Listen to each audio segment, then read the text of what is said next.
Um homem esperou a vida inteira por um momento. Lutou, negociou, articulou, perdeu, tentou de novo e finalmente chegou. Era o homem que o Brasil havia escolhido para enterrar de vez a ditadura e inaugurar uma nova era. E na véspera de tomar posse, esse homem foi internado com dores abdominais que os médicos no início julgaram simples. 42 dias depois, ele estava morto.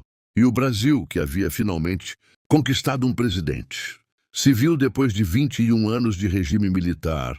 Viu esse momento histórico ser roubado pela morte antes mesmo de começar.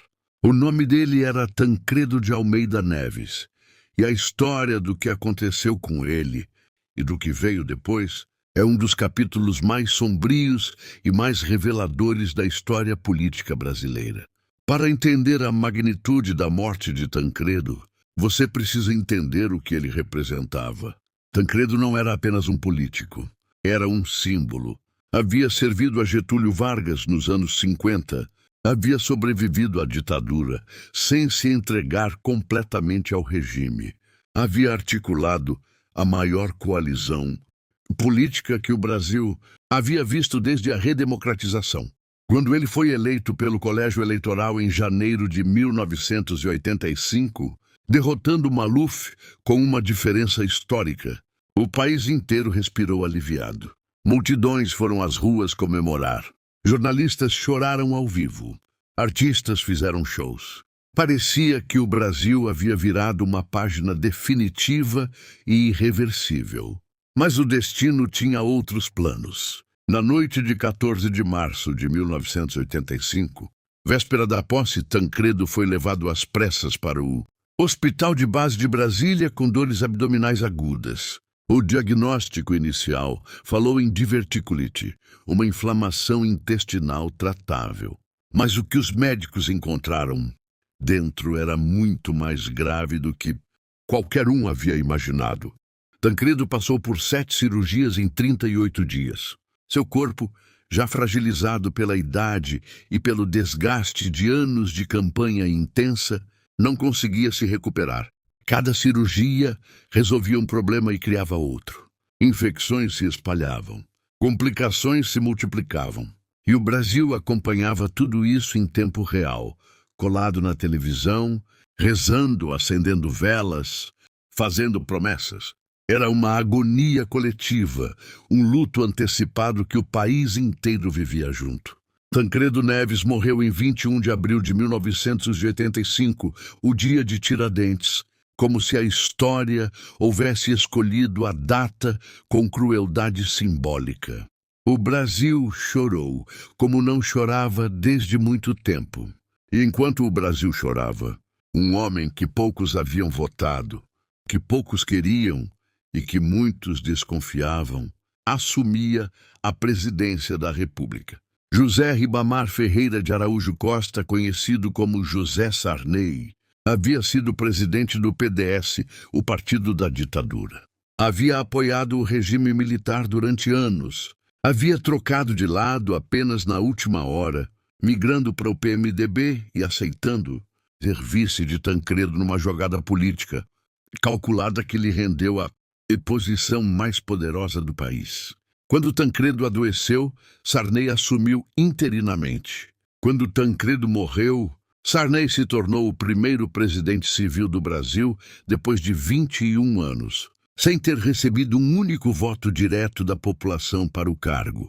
A desconfiança em relação a Sarney era imensa. Os setores mais progressistas do PMDB não o aceitavam.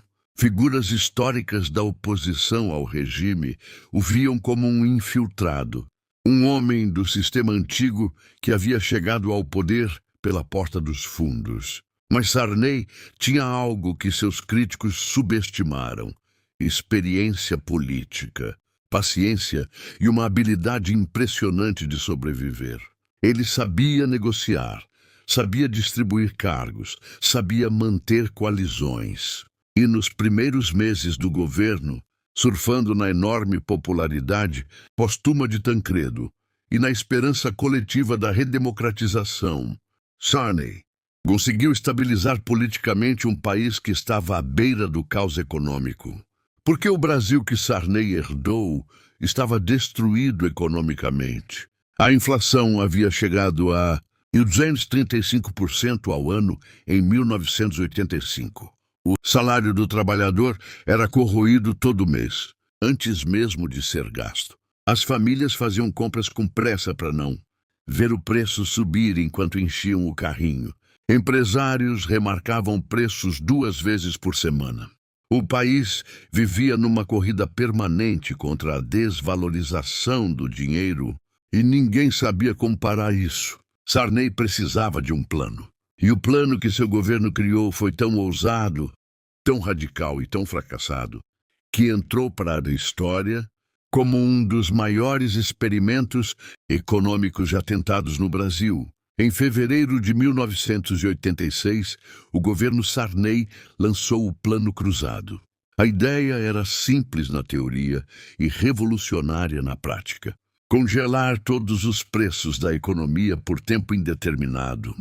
Trocar a moeda, o cruzeiro virou cruzado, e zerar a inflação na força da lei. Do dia para a noite era proibido remarcar preços. Fiscais foram às ruas.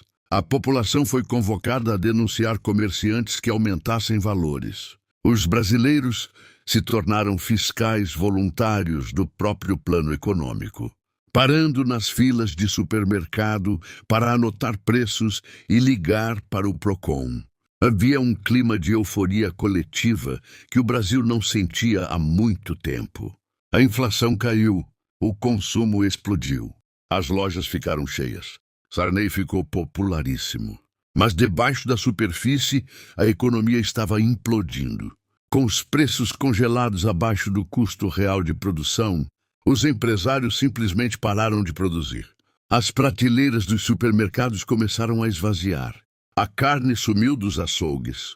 O leite desapareceu. Produtos básicos só eram encontrados no mercado negro, com ágio fora do controle do governo. O plano havia criado uma escassez artificial que afetava justamente os mais pobres, aqueles que mais haviam comemorado o congelamento de preços. Em novembro de 1986, dias depois das eleições para a Constituinte, nas quais o PMDB de Sarney obteve uma vitória esmagadora, o governo decretou o Cruzado II e liberou os preços. A inflação voltou com violência. O povo se sentiu traído. A sensação era de que o congelamento havia sido mantido artificialmente até as eleições para garantir a vitória do governo e liberado logo depois. Essa percepção nunca saiu completamente do imaginário popular brasileiro. O governo Sarney terminou em 1990 com uma inflação de quase 1.800% ao ano. Tinha tentado mais 2 planos econômicos, o Plano Bresser e o Plano Verão, e ambos haviam fracassado.